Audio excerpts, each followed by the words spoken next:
globalement, on a une position majoritaire au groupe qui est opposé au mariage homosexuel et à l'adoption.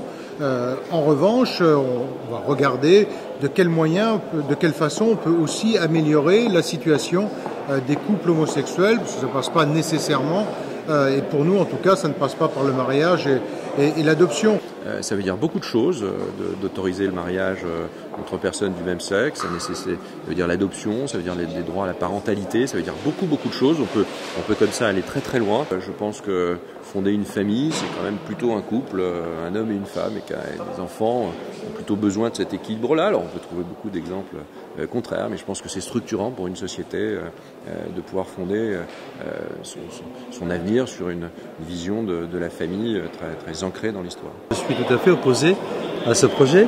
Je pense que le mariage est fait pour célébrer l'union d'un homme et d'une femme en vue de créer une famille. C'est le fondement de la famille, et la famille est le fondement de la société. Je considère comme légitime le fait que deux personnes homosexuelles puissent vivre ensemble, et le Pacs est parfaitement adapté à cette situation.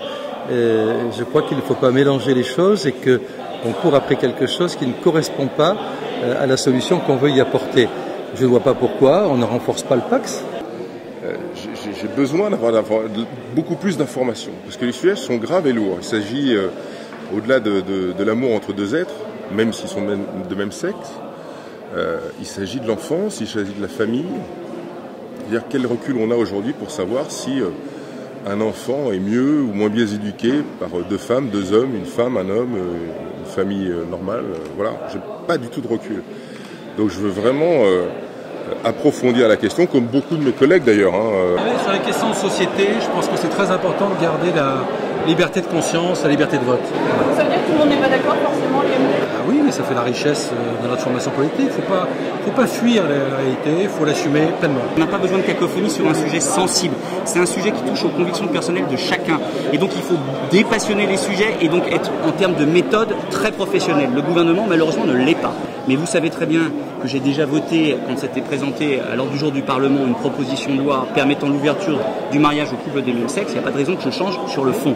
Maintenant, on verra jusqu'où va le gouvernement, parce que sur ces sujets de la famille, sur ces sujets de la parentalité, sur ces sujets de l'adoption, de la procréation assistée, sur tous ces sujets-là, tout dépend de là où on met le curseur. Donc attendons de voir le projet définitif. Je sais bien que l'UMP, le groupe UMP en général est plutôt sur une ligne hostile.